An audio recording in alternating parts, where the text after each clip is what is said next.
Well, thank you so much for talking with me, by the way. This is really, really awesome. So Yeah.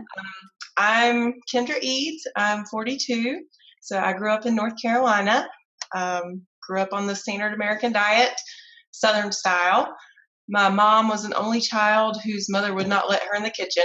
So my dad's great aunt that helped raise him cooked for us a lot growing up. So I grew up on nights that she would cook. It'd be fried chicken, chicken and dumplings, that kind of thing. Otherwise, it was a lot of processed food. Mhm. So I was always overweight as a kid. Did some sports in high school, so I still thought I was really overweight compared to later on. I look back and think I wasn't so much, but gained a lot of weight when I went away to college, and got up to about 265 by the time that I went to law school. So my whole life I kind of yo-yoed, Weight Watchers, cabbage soup diet, all that kind of stuff growing up, and topped out at 280. Spent most of my adult life between 260 and 280, and until recently had never gotten down under 200. So the way that I found plant-based eating was in January of 2017. I did a coaching class with my real estate company. I own a company, and my coach found out that I have polycystic ovarian syndrome. And she had just been recommended to try a plant-based diet from her endocrinologist because she also had it. So for that coaching session, we had a 6-week goal. And so I decided to go plant-based for 6 weeks, also with no alcohol, and loved it. So, at first I was just looking on the internet, trying to find recipes and things like that. And then I found Clean Food Dirty Girl, I think right around March of that year, and dove in. And I ended up staying, perfect for almost 3 months, and just, really going at it hard for 6 months. And at that point, I lost 60 pounds and got down to 200, which again was my low adult weight ever.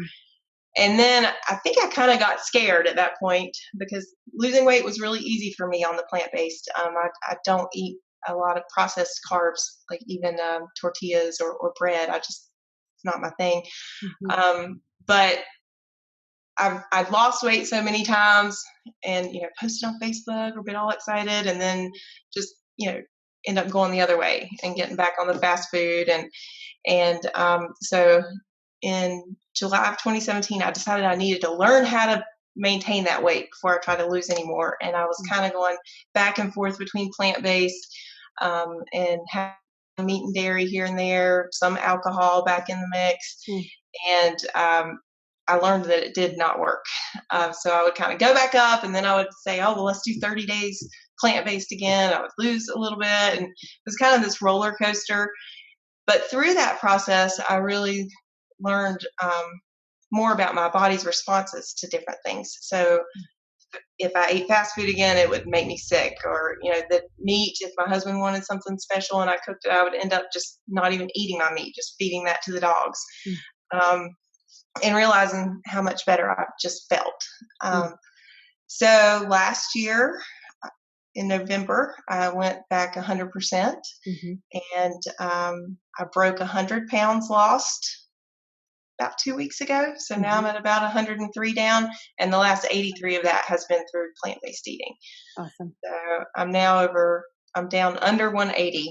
So again, it's the lowest I've ever been as an adult, and I feel great. So that's my backstory. So yeah, your story is awesome. And I think what's really interesting is that when you kind of got below 200 pounds that first time, you said that you kind of got scared because that had happened before, and you were a yo-yo dieter, right? So you go up and down, up and down. And then as soon as you got scared, you kind of went in the other direction, almost like proving to yourself that you would go up again, because that was like kind of the pattern that you had in your mind. That's an interesting point. Yeah.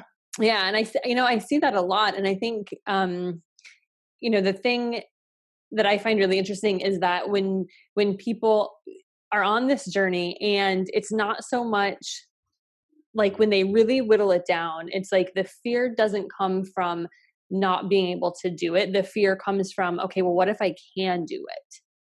Because people don't bet on how that's going to feel when they can do it and when they can achieve that goal. And that comes with a lot of new emotions that pop up that they weren't expecting and that are really foreign. So I think that's a really interesting point that you brought up. And I really think that a lot of people will be able to relate to that. And, you know, your whole journey with like, okay, going in this direction and then coming back, like it's so common and it's such, that's just part of the process. And that's how you learn. And just like you said, like you learned how your body reacted to things. I think that it's really interesting that you kind of did that to be able to see, because now you can really say like, okay, if I do this, I know what the outcome is going to be. How's your PCOS now? Totally gone. In fact, I tell my girlfriends that's the one thing that I don't like about eating plant-based is now I have a regular cycle. And my whole life, I would only have 1 or 2 periods a year, and now I feel like a teenager, like having to remember, you know, do I have what I need and things like that. So I'm like, this is total, you know, BS that women have to do this every month. But yeah all symptoms are gone. And I also had high cholesterol. My doctor had been telling me for years that it was genetic and I would never be able to eat perfect enough to not need medicine. I never would take the medicine, and he would lecture me every time. And so in 2016, I did a long stretch of Whole30, and I was so proud of myself. And then when I got tested again at that point, it was worse. And so that had set off another cycle that led to the beginning of 2017. And when I started eating plant-based, my next blood work was 5 weeks in, and I was down into the warning zone where, you know, it had dropped enough. He was like, well, you know, you don't need medicine right now. It's still a little high. And then at my next blood work, it was totally normal, and it has been ever since. So he is very impressed with that. That's very cool. So what is he, is he like asking you what you do? Like, is he curious about what you're doing so that he can possibly understand it? Like, is he kind of learning from you? He is. He's very open to it. And my mom and dad have been doing this for a few months now, and he's also their doctor.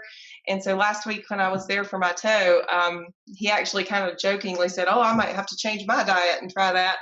And I don't think he was serious yet, but he's very interested. And one of my nurses actually kept me afterwards. Like I was on my way out, and she stopped and started asking me a bunch of questions. So, you know, they've followed my whole journey, and they see the results that my mom and dad are having too. So, that's so cool that you can get your parents involved. It was a long process for my dad. Well, I bet, because that's how, so if you were raised kind of on the standard American diet, that's probably how they were raised. So how was that? Like, talk a little bit about like how that was introducing your parents to this. Okay. So I live next to my mom and dad, and I already told you my mom does not cook very much. So this whole time she would eat most of my leftovers. Like she likes to try new things.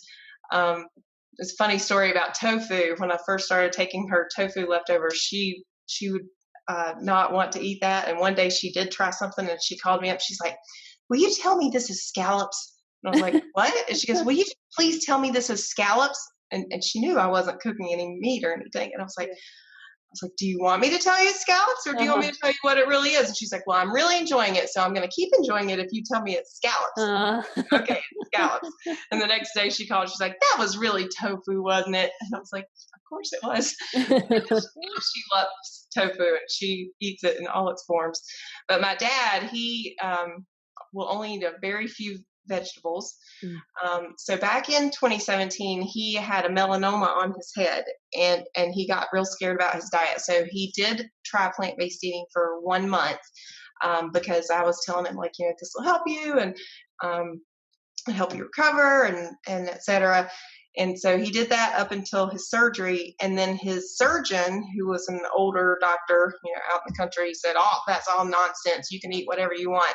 And so from that day on, he went straight back to his diet, which my great aunt, she's 95 now, so she doesn't cook for him as much. So most of his diet was coming from the nearby gas station. Oh, no. Because we live way out in the country. So they've got, you know, pizzas and burgers and stuff. So fast forward almost 2 years, and my mom was having some issues and decided that she wanted to do it for 30 days. And so we kind of, I really don't know how we talked him into it, but he agreed. I think it might be because my brother was going on a diet and losing some weight. So there's a little bit of competition going on. And for the first several weeks, I mean, every single day, he was like, I don't know if I can do this. I really want some meat. I don't know how much longer I can last. But he lost almost 20 pounds in that first month. And so, we kept cheering him on, and he learned how to make his own smoothies because he gets up earlier than my mom. So he makes his own smoothie every day. And so at the end of the month, we told him, like, at least keep your smoothies and keep eating lots of vegetables. And if you do want to have meat a couple times a week, then if you'll keep doing that other, then, we're not going to, give you any grief if you want to do that. Yeah. And he decided to do it for another month. Huh. Without any pressure from us. Well, that month came and ended. And yesterday, my mom and dad and my husband had some fish. But that's literally only the second time in almost 2.5 months now that he's had any meat. He's feeling so much better. He hasn't weighed lately. I'd say he's lost at least 30 pounds by this point. And he just looks like a different person. I mean, his face shrank, his skin color's better, his aches and pains are going away. He's laughing and smiling all the time. So he won't admit how good he's feeling, but the fact that of his own accord, he's kept on doing it. And so after the 2-month mark passed, he said, I think I'll do it for 4 months total, because that's when his blood works due again. Oh, okay. So, makes sense. Yeah. And I told the doctor that last week, and he goes, well, you need to tell your dad he can't just go off this diet if he's doing so well on it, or it'll all come back. And I was like, I've told him. Yeah. So even the doctor was saying that about this. And that'll be really good for your dad to hear too, coming from the doctor, because it's so true that so many people just believe what their doctor says. And how cool for you to be able to see your dad kind of thriving and feeling happy and doing better. And for your mom too. I mean, that's just such a blessing. And I think it's cute that he's has to take it a month at a time.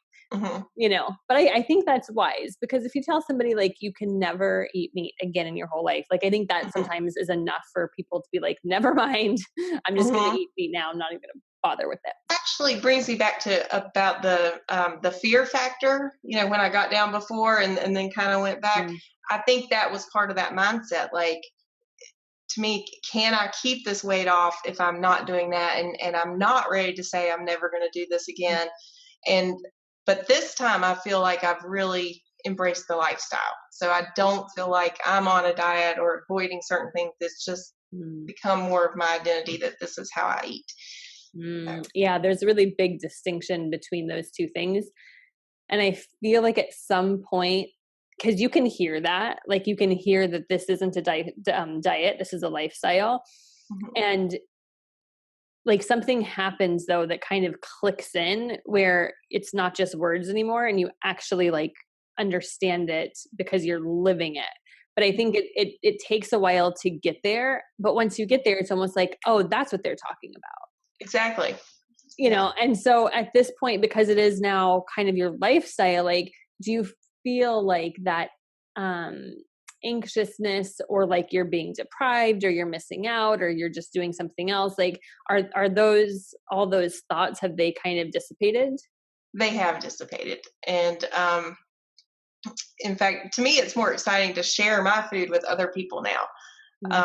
And of course, meal plan food is so delicious that I don't feel deprived. And it's really allowed me to be more of an ambassador. I feel so at meetings, at office meetings and things, I'll have companies come in and cater for us that have vegan options, and not necessarily plant-based, but at our meeting week before last, we had Impossible Burger sliders. And so that was really fun to feed everybody and see their reactions. So to me, it's more exciting just to share than it is for me to feel deprived that I'm not getting that. And I know what it all tastes like. I've had it plenty of times. So. Yeah, you're no stranger to that. Yeah, and that's part of that lifestyle, right? Sharing your food and sharing this kind of way of living and way of eating with other people. So, and I know when we make really healthy lifestyle changes, when we find a really good movement practice, or when we start eating good food because we really want to eat good food and not because we should eat good food, there's always some other shifts in your life that happens because one good habit that you really live and not just follow then tends to lead to other good habits. So have you seen shifts in your life, not just the food aspect since you've been going through this, but other areas of your life? Definitely. one thing is I've become more of a morning person. I've also cut out alcohol, which for me, it's when you're concentrating on eating such healthy food and then drinking, it's kind of like, well, what, it's a dissonance here. So those two things together, I think, have contributed to the morning person. And for years, I had wanted to have a meditation practice. So I've been doing a 10-minute meditation every day. So I've only missed, I think, once in the last almost 3 months now. So I don't have the monkeys under control, I guess, very good. But I feel really happier than I have in the past on a consistent basis. When you were eating the standard American diet, like for all of those years, did you ever picture yourself how you are now? Like, was there ever a time where you thought, okay, I wouldn't thought that this was me? Like I wouldn't have believed it.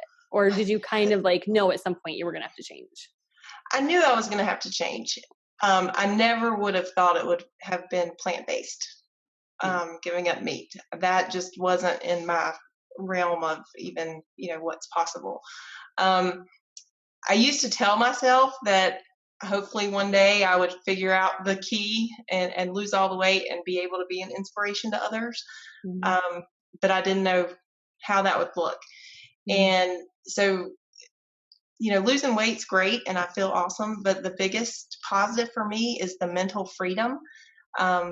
I believe that food addiction is a very real thing. You can be addicted to the chemicals in the fast food, and sugar was never my big thing, but the fast food, it's like I was always thinking about food, planning my next trip to whatever drive-through I could find well before my body was hungry. My body never got hungry because I was eating so much food. And, one of my office manager, she'll come in and say, oh, I forgot to eat. And in years past, I'm like, how can you forget to eat? Like the concept was just, it blew my mind. And now that happens to me. And it's like, I have to think about food from the planning perspective to make sure that I've got food. But the actual eating part, it's when my stomach's growling, I'll be like, oh, okay, it's time to eat. So it's a totally different thing. And that part is just amazing. I mean, it feels like a miracle. It really does. And it's freedom, really. It is freedom. Total freedom. And so, but some of the things that I did to help myself over the hurdle, I'm a very all or nothing person. So for me, goals, little mini goals are really good. And maybe that's where my dad got this because he's seen me do it. But like first I would start with, 7-day goals or anytime that I was trying to like get back to it. And then once you hit the 7 days, you're feeling good. And a 30-day goal is easy.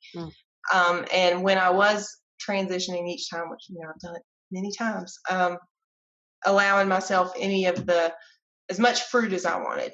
Because like if I'm cutting out alcohol too at the same time as going back on, plant-based food, then I would get sugar cravings. So having as much fruit as I wanted, chocolate hummus, things, but still, not worrying about if I'm snacking at night or whatever, just getting through that period where I've got those cravings, and then that drops off for me. Something else is always having more food than I need with me. So, and that's just fruit these days. I mean, if I have an extra apple and banana in the car and I know that I've always got nuts in the console, then that allows me to not ever worry about like, well, where would I find some plant-based food? Like, well, I've got extra fruit. And I mean, I have bananas that travel with me, 3 or 4 days till they turn black because I've had packed enough of my lunch or whatever. So it's just little mind games like that. Totally. I do that too, actually. And I think a lot of people listening to this would think, like, if they are used to eating more of the standard American diet, would think, well, if you have an apple, like, how is that satisfying? But the funny thing is it is. It really is. They're so like, sweet and delicious. and once you get on this and really have this be your lifestyle, all of a sudden, like some nuts and some fruit are like, oh yeah, I'll have that. Like you want to have that. Like you would choose to have that over something else given the option. So I think for people out there who are going to be watching this, just know that like it's not like we have an apple and then we're all like sad because that's all we have. It's not coming from a place of being deprived. It's actually coming from a place of like being excited about that. And honestly, like we would rather eat that. But, and I think that having more food than you necessarily need is really smart, because it takes that mind fuck out of it. And your mind can just settle down and be like, no, it's fine. I have some fruit. If I get hungry, I'll eat. And I think especially you, because you dieted for so long and you had that diet mindset of like, you can't, of like restriction, like that makes all the difference, just to know, like, you might not even, like you said, need it, and your banana might be spotty and you can throw it in a smoothie at the end of the week, but just knowing that it's there, it's huge. I think that's a really awesome tip. And I think that'll help a lot of people. So what were some of the challenges, like when you first kind of transitioned over? I mean, did the food taste good at first? Was there a period where your palate had to get used to the new flavors and the, like lower fats and all that? Like, was that something you struggled with, or what were some of the other things that you remember just kind of like having to get over? Well, for me, I've always loved to cook since I taught myself in my 20s how to cook. And cooking at night was my me time. So I own a real estate company, very busy.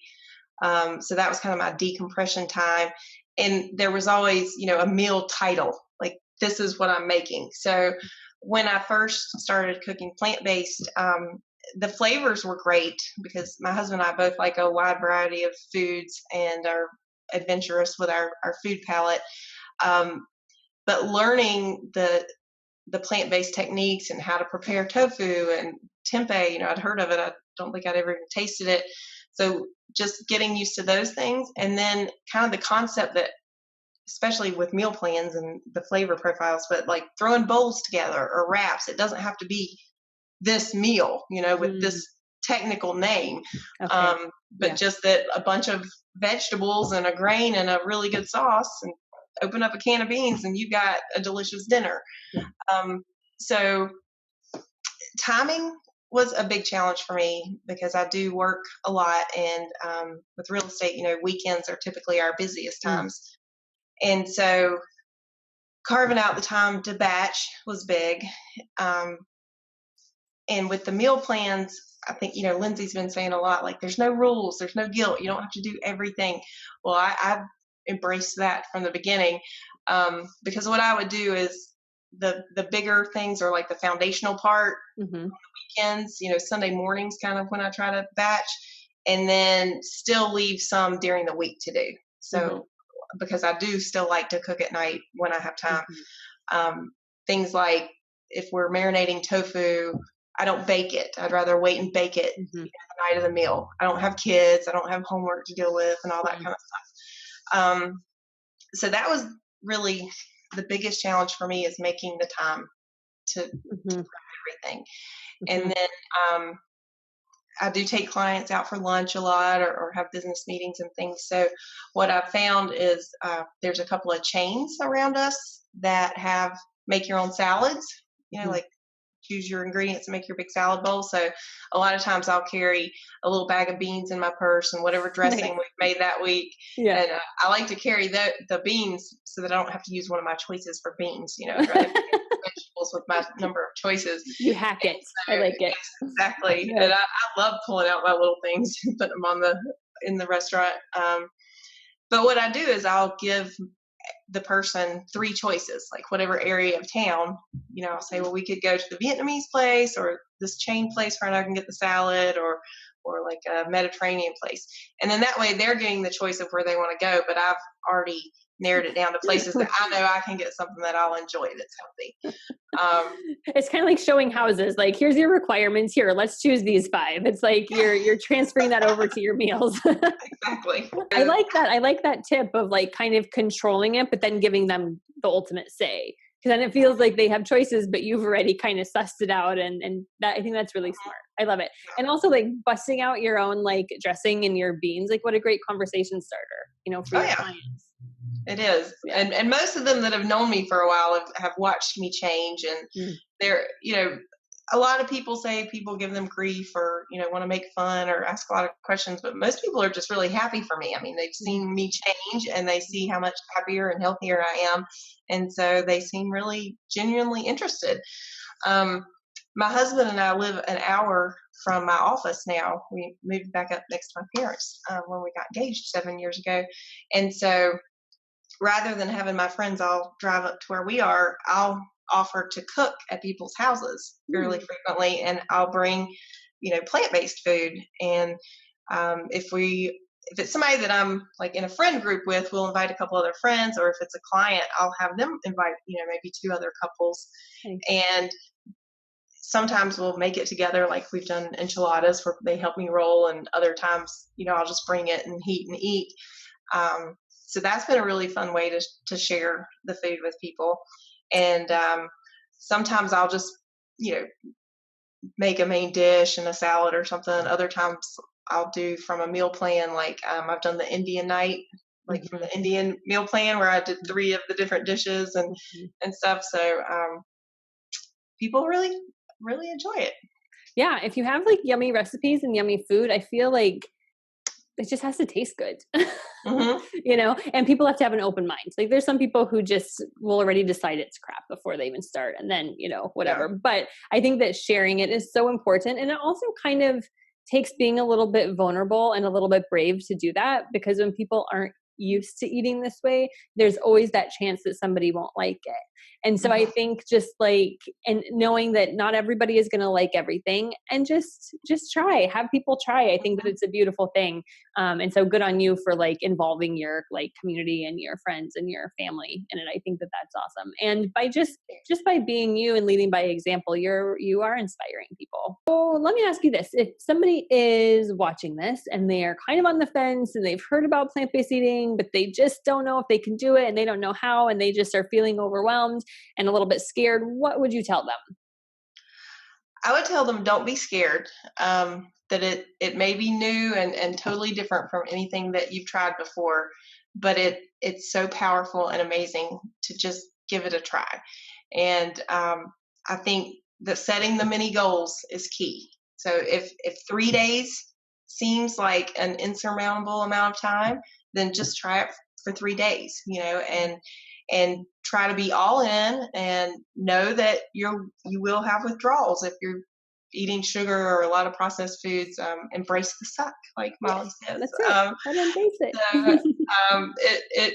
It will suck, but if you can make it through to the other side, it's worth it. And you just can't believe how much better that you'll feel. Yeah. Try it.